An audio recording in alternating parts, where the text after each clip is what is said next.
Al-Qaidah. Bismillahirrahmanirrahim. Al-Qaidah tutai Qaidah tasiatu kang nomor 9/70. Iku man utai sapa niku akhoda ngalap sapa man sapa hababin ing 7 pira-pira wiji minato ami kang saking panganan. Wakoran maca sapa man alihina ing atase sapa ayat al-kursi ayat kursi sapa maratin kan 7 pira-pira ambalan. Wakolan daya tarupane masalul ladina yunfiquna amwalahum fisabilillah kama tani habbatin ala atas ayat sapa maratin kan 7 pira-pira ambalan. Ayat itu bulan nulis sapa man al-wifqa ing mimpi asulati kang bangsa telu atau iya kang bangsa watek aturabia kang bangsa lebu. Ayat rolan maca sapa man alihi ngatasi mimpi surat al-ikhlas surat ikhlas sabatan kang ping 70 apane maratan ambalane.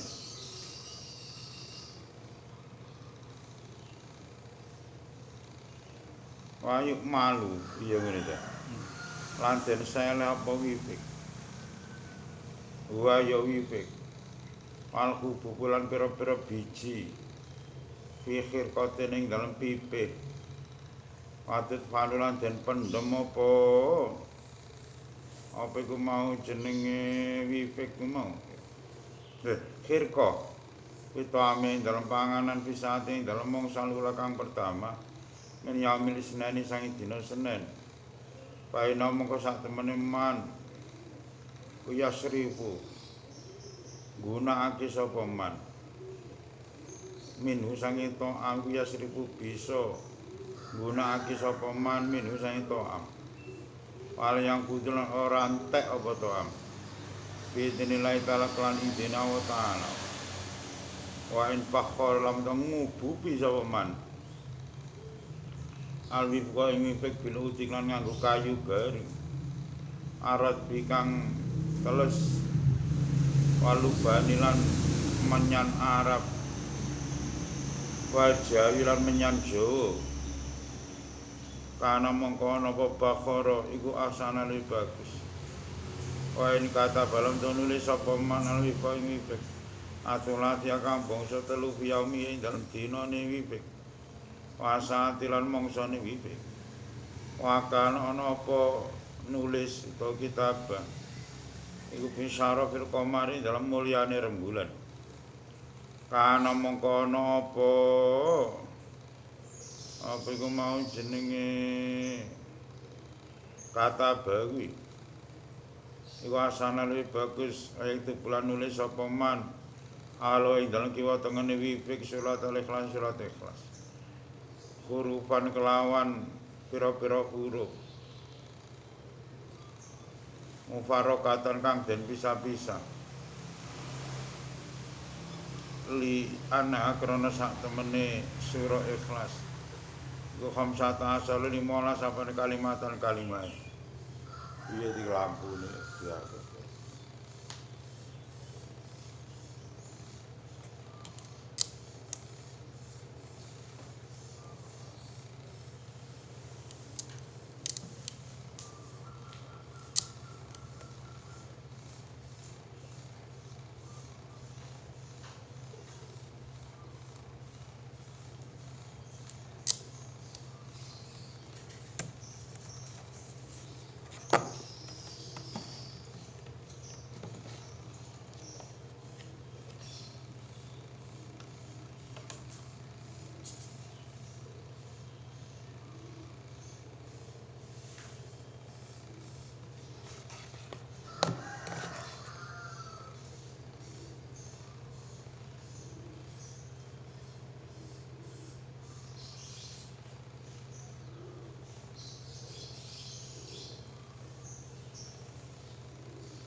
munasibatan kelawan mantesi lil wifi maring wifi wa calon dadake sapa man fi ayisain dalam jenis wiji-wiji kana tinemu apa ayu ya trohu mongko nyeleh sapa Gusti Allah fi ing dalam ayu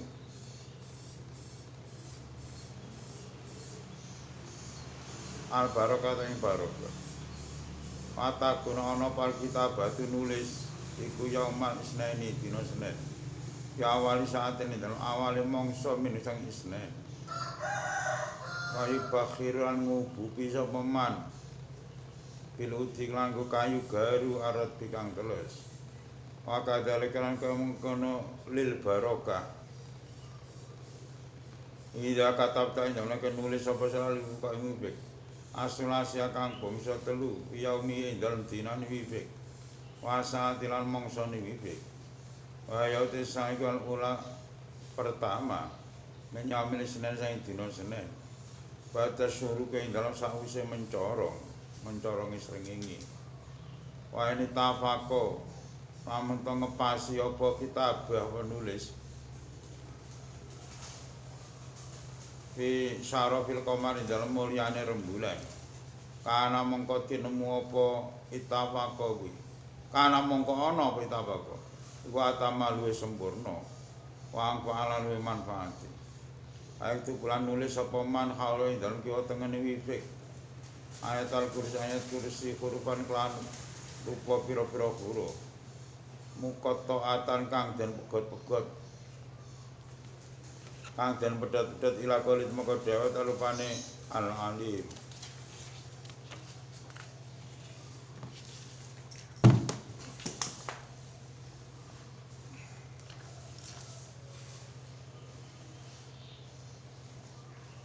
daeratan haling ngubengi daeratan kelawan ngubengi alal wifki ngatas wifki kulius kaben wifki sumayu bakhirun ngubupi sapa man biutin kan nganggo kayu garurat ben kang teles ay jaluan den dadake apa wifik wi aisane dalam dinti wiji-wiji kana tinemu apa sik panung sak temene kelakon yasunu hasil piye ing dalam wifik awal barokah barokah al kamilah tukang sempurna adali kau tae mengkono-mengkono yasulu kumujarabun mujarab nabi kang manfaat insyaallah taala paing katab dalam nulis apa seral wifik asulase kang bangsa telu fi yaumi dalam dinane wifik asatilan mangsane wifik wa utawi yaumihi iku yaumul Senin dina Senin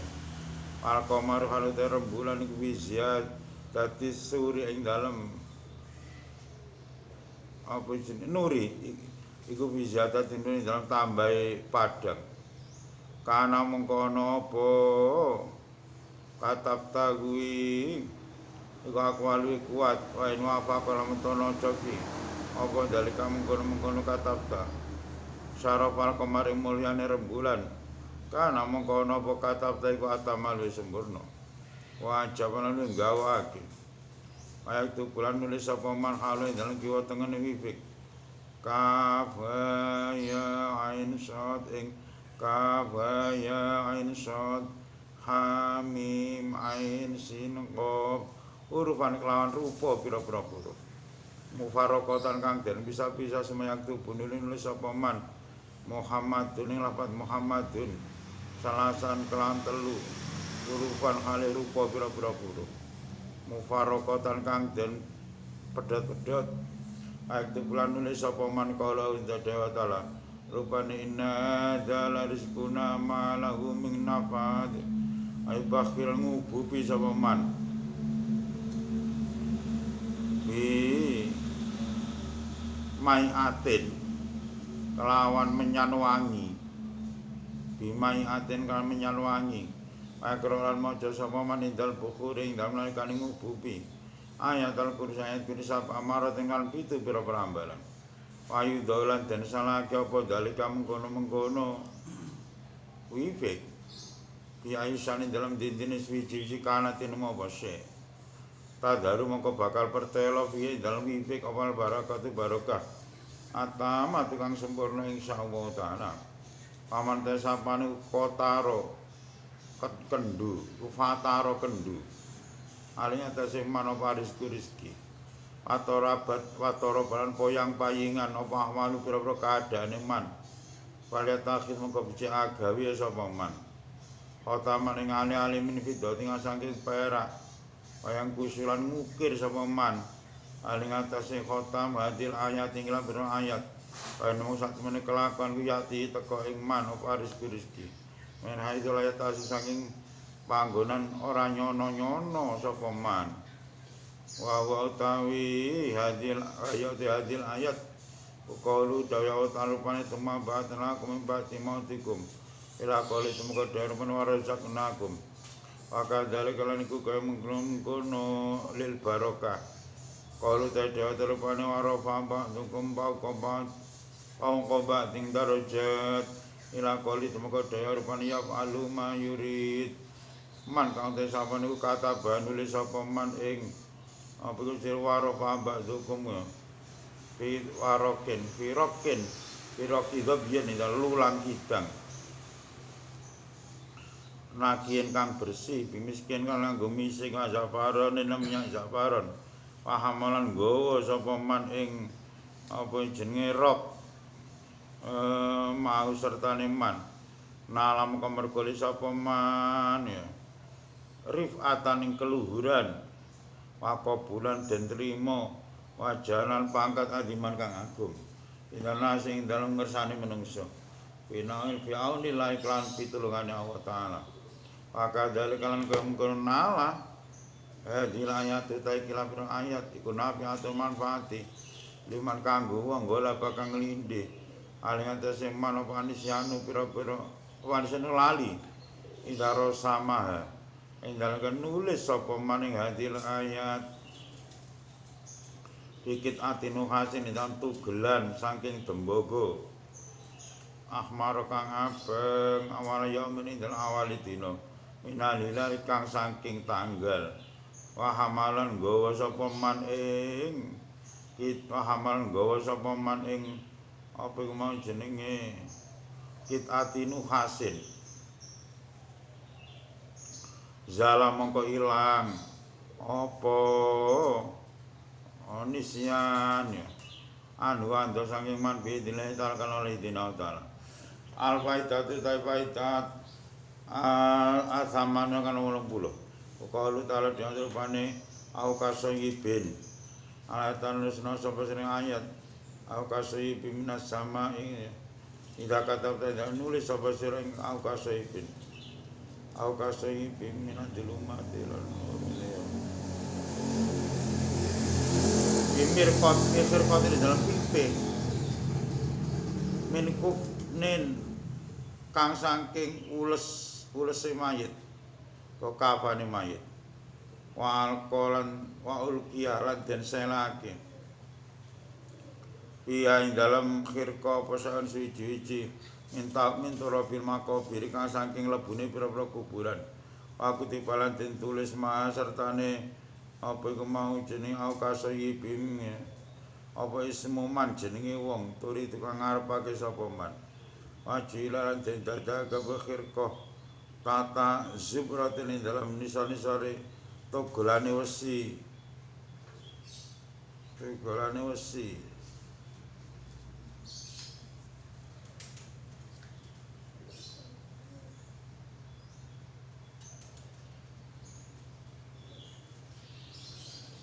ini terusna ya tata zubrati haddadin ing dalem nisor-nisor itu gelane wesi landesane pandi ing dalem nisor itu gelane wesi landesane pandi au makmadin utawa lemeke tukang penatu au makmadi kosorin utawa lemeke tukang penatu tukang nyetrika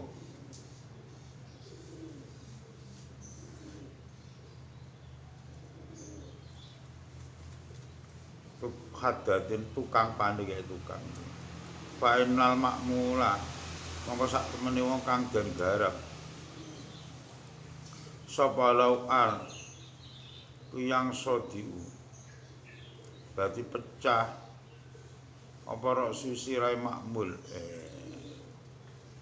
waya kadul ora parek sapa makmul iku yubsiru bisa weruh sapa makmul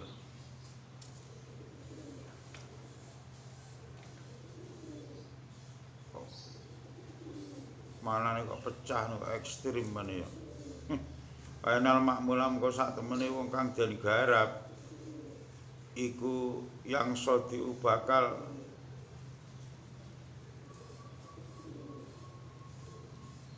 terlalu ekstrim karo mane pecah merapak ngene. Lara iku yang sodi dadi lara sirah atau ngelu gitu ya.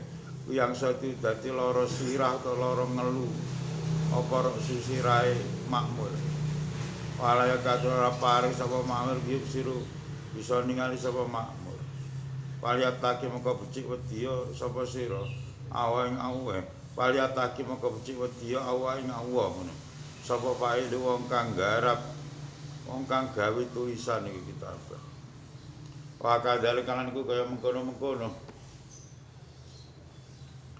al-faida al-madhkura al-faida al-madhkura al-faida tamanuna qalu ta'ala ta'ala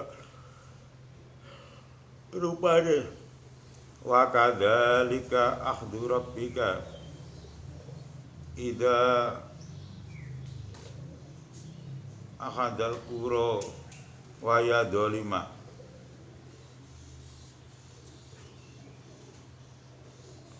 ana seneng ayat marang ate sapane wong iku kata banule sapa maning wa kadzalika adurabika kuwi bisa kapaten dalam lemper utawa layak kot hidat kang teman-teman den gawe apa sakopa ming magaraten saking lemah kuburan waduh medeni gawe layah teko lemah kuburan kodimatin kang lawas kuburan tua ya waku dibalan den tulis mas sertane apa jenenge sama sertane wakadil adurabika apa ismu man jenenge wong turi tukang ngarepake sapa sira ing man paene mengko sak temene kelakuan ki alu den lakokake sapa biman paene kelakuan ki alu den lakokake bi iklan man apa lagi perkara turi tukang ngarepake sapa sira lha iki kanggo nyantet wong ngene ya wa kadil adrabika idza qadal quru wa yadulima sampeyan ayat iki ditulis ning layah sing teko lemah kuburan sing lawas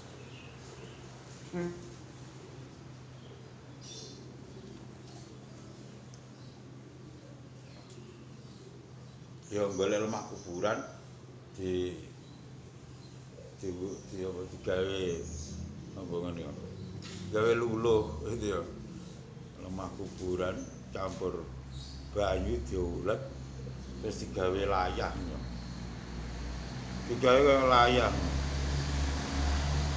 ditulisi kuwi syarat-syaratnya gak reno-reno ya mung medeni ngono tok ya syaratnya gak aneh-aneh mung medeni lemah kuburan tulisi ki wakadal anjurabika kuwi ambek ditulis jenenge wong sing sampean garap kuwi ya. Jenenge wong sing sampean kuwi apa pinginan sampean kudu apa pengin wonge kejet-kejet apa pengin wonge dadi kembange amben ya. Ngeri iki lemah kuburan. Ora kuburan balung kuburan iki gandeng lapangan iki cara lemahe ngono kuwi gak patek. Kuburan Balungja ya lemah lempung ngene iki ya. Iku digawe kaya layah ngono iku kenek iku. Kaya lemah kaya lemah lempung ngono ya.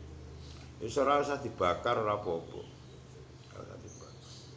Wis angger rupa garing ini kan ya penak. Maka dari kalian niku tapi guri-gurine dielingno. Falyattaqillaha fa'iluhu. Itu ya. Tapi wong sing gawe iku lho wong sing gawe wong sing garap ya. Kan wedi nang Allah dhuwure dhuwure. Ya ngono padha wae. Aja gak enak didik garap, gak didik garap gitu ya. Ya misale nek wong Jawa gitu ya. Misale nek wong Jawa merusak tangga yang rusak agama, misalnya itu ya, ambek tangga jahat, ambek agama yang perkara-perkara itu, ambek agama. Ada ciri-ciri orang langgar mesti di, ada ciri-ciri budal ngaji mesti di dendeni, misalnya itu ya, dendeni jahat lah pokoknya.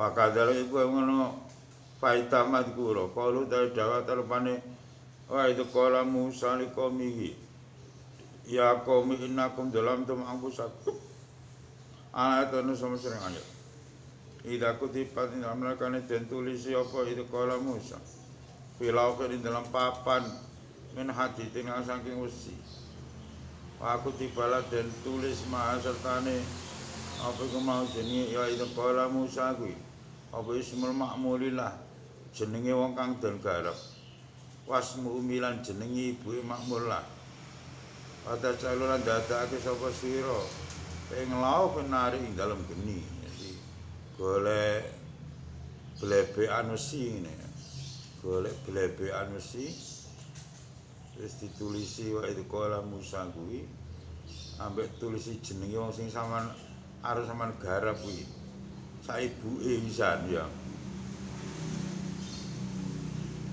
Sapa Zaid bin Maimunah ta sapa ibuke jenenge. Baru terus dibom. Ya, dibom. Pesimam. Wanadi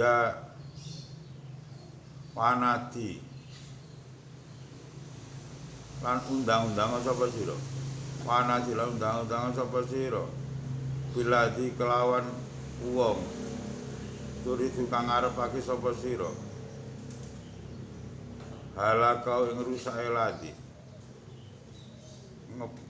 terus bar ngono ya kono aman bom terus sampean undang sampean celuk jenenge wonge iku ambek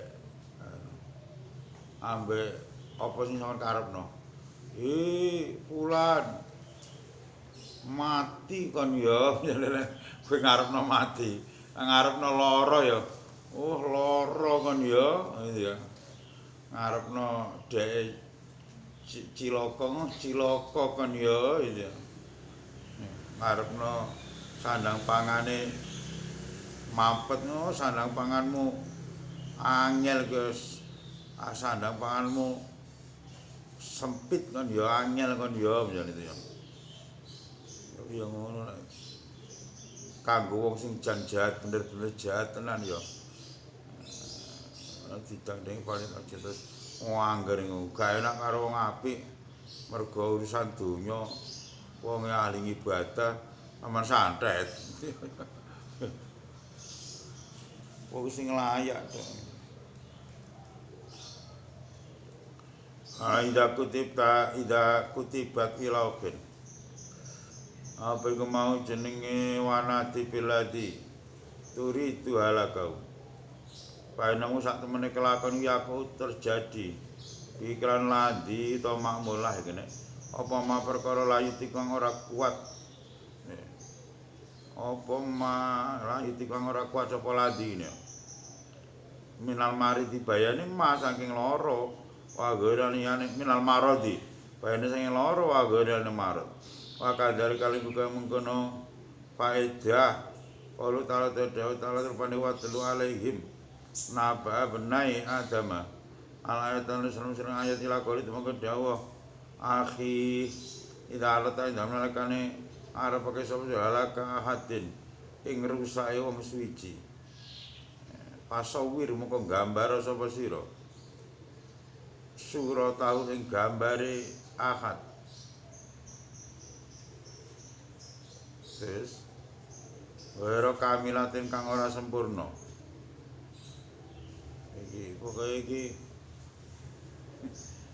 iki faedah iki isine nggarap wong tok isine ge nggarap wong to nyantet wong ya nyalai wong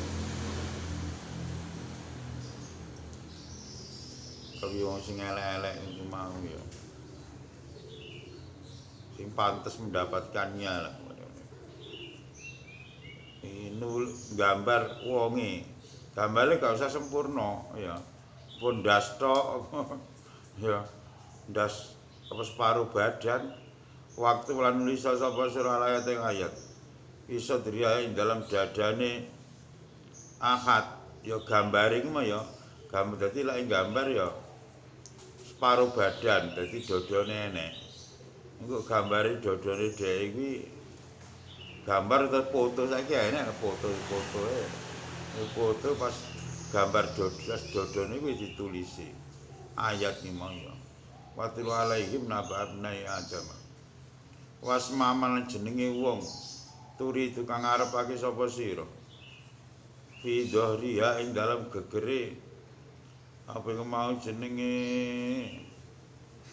gegere Fidoria ngene ya. Jabane ngene ya. Fidoria ing dalem jabane sura, jabane sura. Kok gegere. Fidoria ing dalem jabane sura.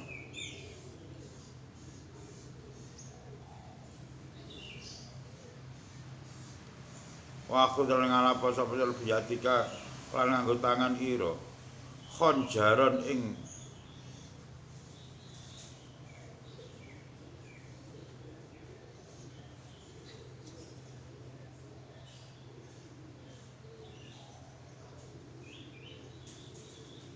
ya khonjaron ya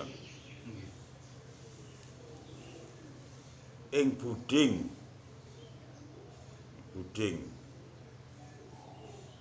wadri lan dadekno sapa pikiran khonjaron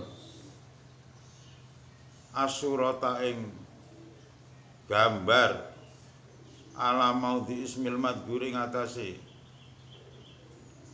panggonane jenenge wong kang den sebut wakulan ngucap sapa sira faida laqaitumul ladina kafaru ing faida laqaitumul ladina kafaru pador bariko ayakuna ana pal amalu garap iku yauma sulasa ing dalem dina Selasa akhir sehari dan akhir bulan wakulan ngucap sapa sira ya malaikat Allahi liyaf'al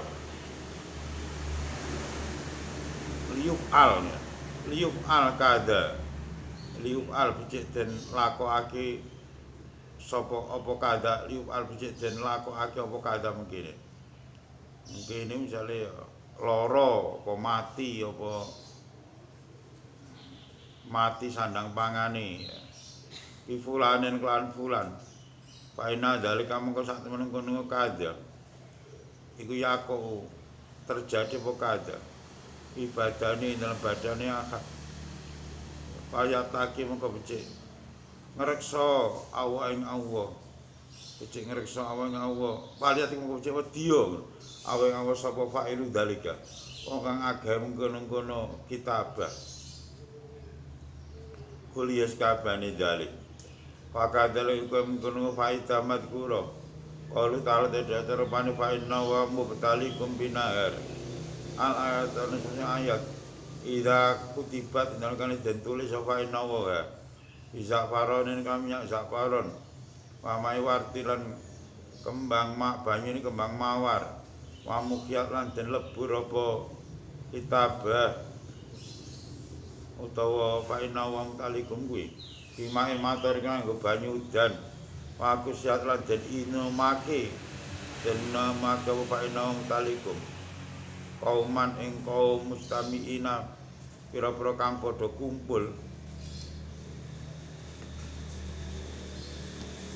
alal batil ngatasi perkara gak bener falfasi dalam kerusakan waku amung terjadi bainau dalam kaum apa syatatu pisah-pisah atau kulan buyar sapa kaum wakadar iku kamun faita qaulu ta'ala rupane iyam saskum qorkhun ana ayat nusnam ayat hadil ayat tikil ayat iku li fusadi umuri wulati dolamati krana kanggo iku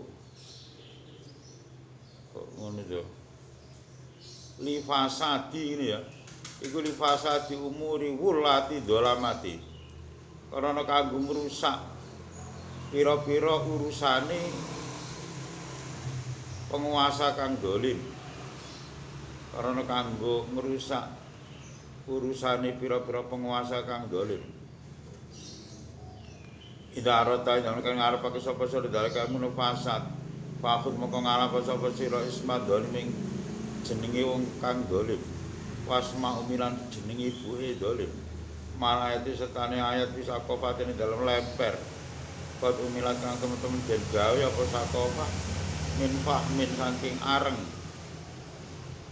walki hilan nibakna sapa sira ing sakofa fi maudhi ahkami dolim ing dalem panggonan pira-pira hukume wong dolim paenong sakjane kelakuan utatulu bakal rusak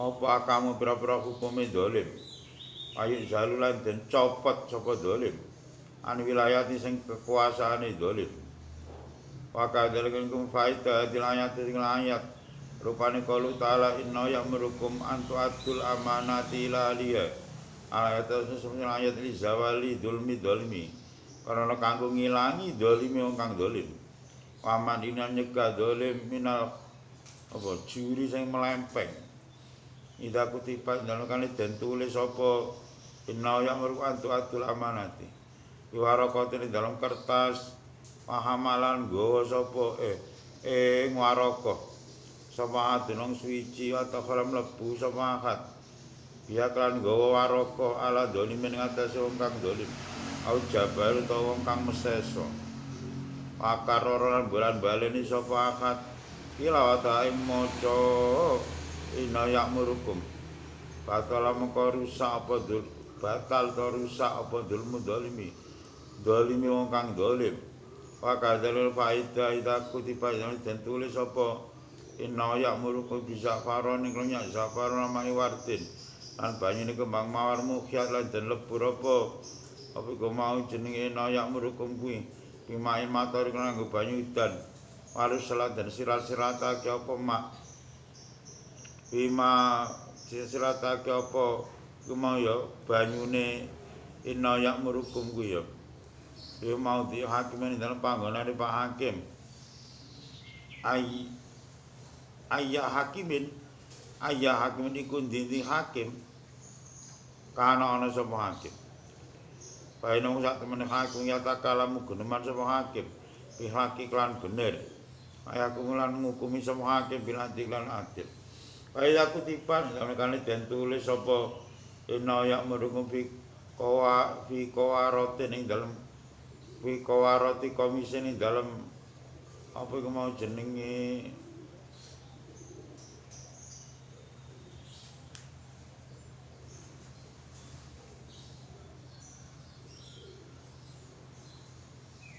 iya ngono kawaroh ngene ya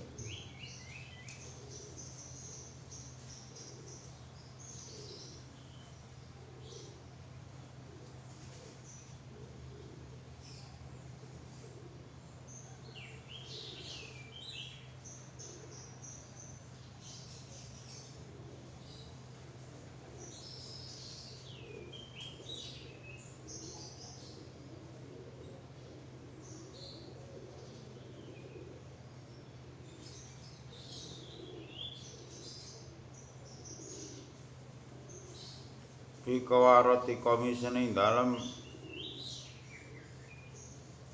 piye gimana nih ya.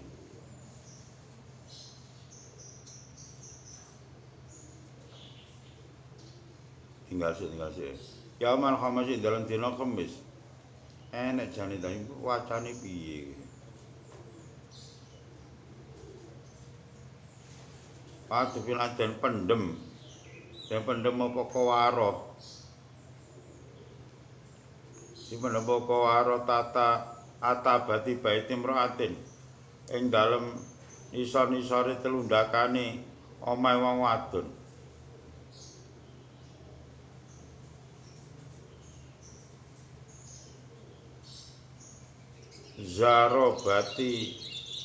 Zarobatin ini ya. Kang ala lesane. Tawi lati lisani. Kang dawa lesane ilate. Kang dawa ilate tegese ya nyecret ngene ya. Nyelatuan gampang nyelatu, gampang nyecret. Ing kota mengko pedhot. Apa zaro pulisani iki alane lesane imro'ah anbalia saking bojo lanange imro'ah iki boleh gak nyelatuan pedhot utawa putus ya wis sampe wong lanang wani gelem nyelatu ya ngono wis gak wani nyelatu kulian terus boleh meneng gak nyelatuan.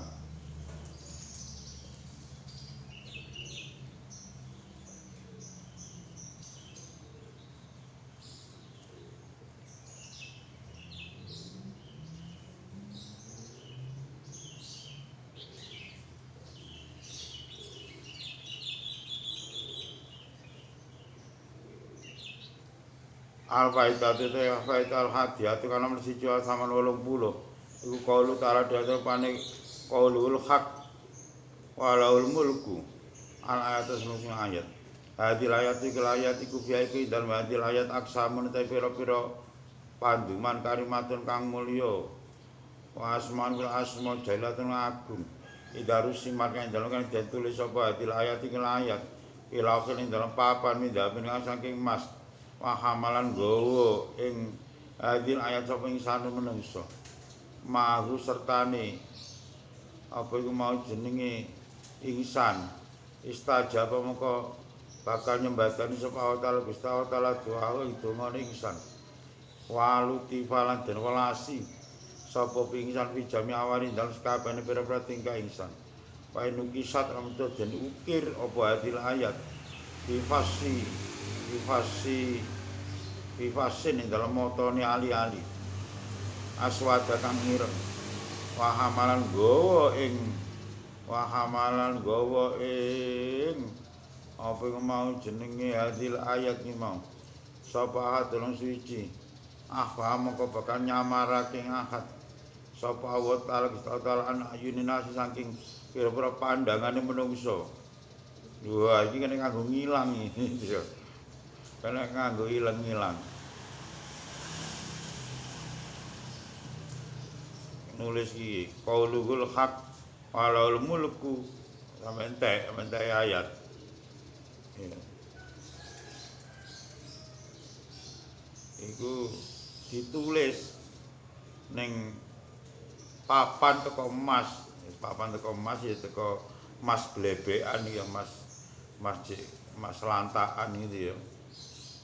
Terus ditulis kuwi. Iki gawa. Iku dongane mandi. Ya. Dongane mandi. Tapi lek ditulis ning motone ali-ali sing ireng ditulis ning motone ali-ali ireng ya terus digawa nek kanggo ngilang. Cara wong nyawang gak ketok. Bisa gak iso balik.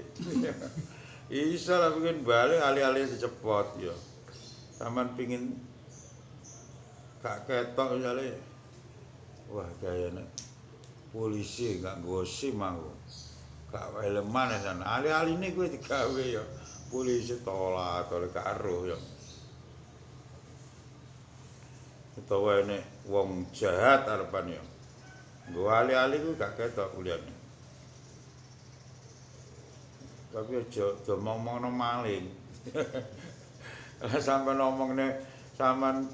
omongno maling wah digawe wah tepak iki ya. Nggih siap Gus kula amalaken nggih ya. Wis entek barangkali niku musuh kuwi iki ya. Jadi ayat iki mau ditulis diukir ning ali-ali sing ireng.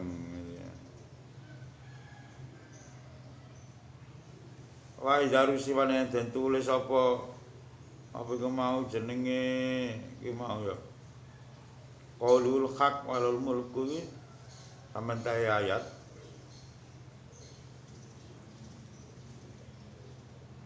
Ikit ate ning dalem tugelan min juzatin watu min rohomin ya sing watu gombong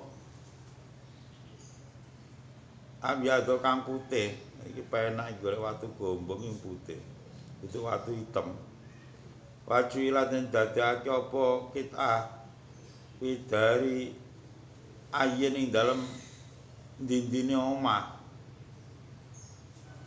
kana tinemu apa dar mantai sauni sakana manggon sapa man ing dar zalam mengko ilang min sadri saking atine man apa alhulu unek-unek ono wal hasadulan drengki walaya darun ora pertelo biak lan dar apa hayatun ulo wala krapun ora kala jengking idinillahi taala wa kadzalika niku kamuna faedah walu ta'ala talipane ya ayyuhalladzina amanu aufu bil uqud ala ayatan musil ayat tidak harus siman dalam kan den tulis apa ya ayyuhalladzina amanu kuwi pikit aten dalam tugelan minta bimroaten saking pakaiane wong wadon zaniaten kang tukang zina arajina wong lanang zaniyin kang tukang zina atalau talan maca sapa sira alaiha ing atase apa iku mau jenenge kitah kuwi ayat ing ayat aku talan ngucap sapa sira Allahumma do Allah umhu mugi nglebur tuan azina ing zina wazailan melempeng an qalbi fulana sing atine fulana sapa jenenge disebutno wong wedok sampean garap kuwi au fulane ta fulan jenenge wong lanang sing sampean garap ben prai zinane iki. Paina kamu sak temene sira iku paina kamu sak temene panjenengan ku fa'al dalkan akeh agawene. Lima maring perkara tasawuf kang ngersakake Tuhan. Birahmatika kelan rahmat panjenengan ya arhamar rahimin. Wa tadfanulan mendem sapa sira. Akhir kota ing pipih pikobren ing dalem kuburan. Layu ora kang ora den wuri apa kubur. Wa kulan ngucap sapa sira. Ora diwuri apa kubur tegese kuburane sapa iku ora genah. Aku lalu ucap sapa sira datapne dalem kene mendem tulisan iki mau ya. Khirqah ya kene. Kama mata ngene ya. Aku datapne kama mata. Ing pengucap kama mata saibu adal kubri yamutu azina wa hubbu min qalbi fulanin aw fulanatin kama mata kaya le mati sapa sae buadal kubri wong kang duweni iki kuburan yamutu mati apa zina wa kuburan demen zina min qalbi fulan sing atine fulan jenenge sapa sing lanas tak kemane garap aw fulanatin utawa fulanah jenenge wedok sampean garap paenung sak kelakuan ya dapu ilang apa dari kau di zina ya Allah taala kelan pitulungan Allah taala. Amin dalika kali kustasan faida kalau taala rupane wa mukhrijum ma kuntum taksumun ila qali tumuka rupane takilun man kang te samane kata penulis sapa man dalika mungkon wa mukhrijun kuwi ikafi dalam man awado nyelaki sapa man ing kaf ala sadrina ing dadane kang turu barum kok ngabari sapa naim bimaklan perkara idomir kang dalam atine naim amin dalika wis nang faedah qalu ta'ala ta'ala yakta atara faminal ladina kafaru dawul yakta atara faminal ladina kafaru Alayatan ayat darusimat ing dalem den tulis apa liyak to atorofan kuwi bisa kofaten lemper kodimatin kang lawas kang nyar wa ulkiyat lan den seleh apa sakofa fi maudhi khorbin fi maudhi ini dalam panggonan para bakang rusak apa maudhi au alau to dadi apa amruhu perkarane maudhi ilal khorab rusak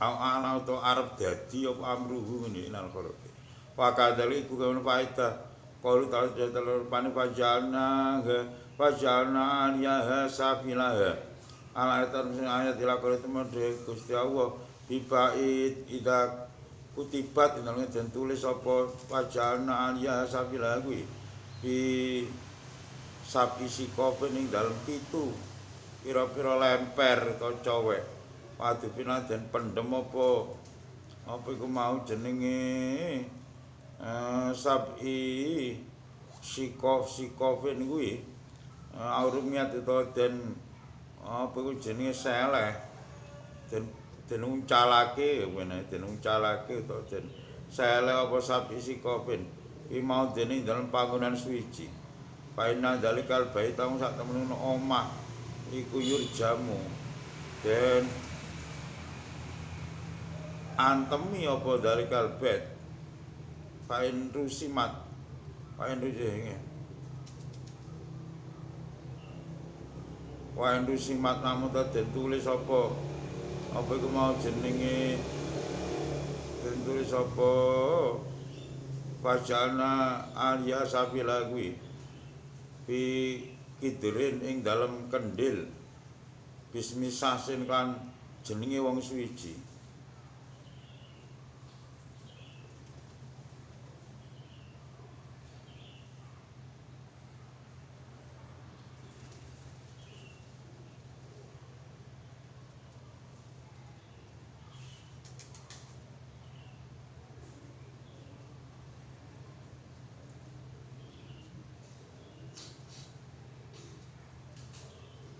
Parusi malan den tulis ma sertane apa iku mau jenenge bismisan jenengan wong suci. Parusi malan den tulis ma sertane fajalna kuwi apa ismu jenenge sakhes. Wajilan den dadi kapal kitru kendil. Anane antese geni. Ataya gelas sing go umuk apa kidru. Painal makmulalah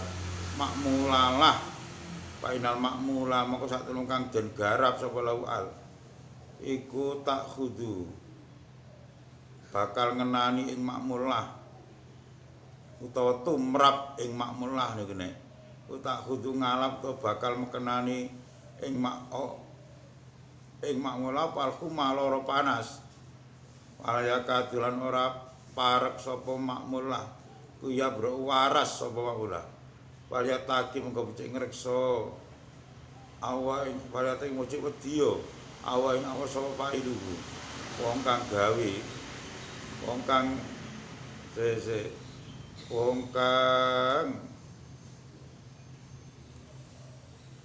gawe iki mau yo katab kutibat iki sapa ilmu kang agawe kutibat ida kutibat ya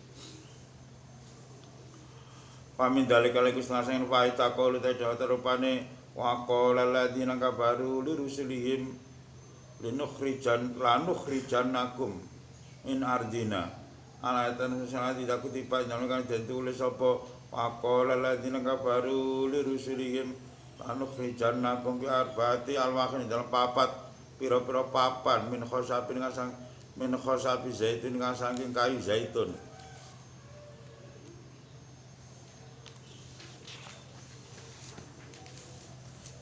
yaumal arbi'a ing dalem dina Rebu qabla tuli samsi dalem sadurunge metune srengenge wajibin lan den pendhem apa kulo lauhin saben-saben papan firukne ning dalem pojokan siji minarkanil mauti kang saking pira-pira pojokane panggonan alantis taula kang teman-teman nguasani alaihi ngatasi mau dek apa alfa rutikus min baitin bayane saking omah auzarin utawa gogo ayat kelolan maca sapa men ayat ing ayat indah tapine dalem nalikane mendem apa iku mau jenenge kulo lauke niku mau tala tamaratin kelawan telu pira-pira ambalan baina mongko sak temene fakru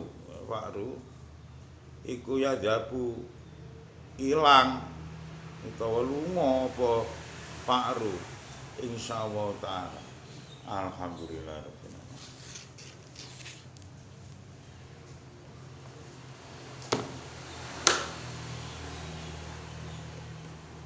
Kata mentah iki akhir gitu nomor piro sing entek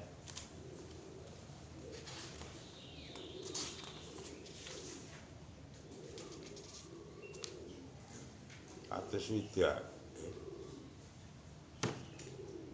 piro iki atus widak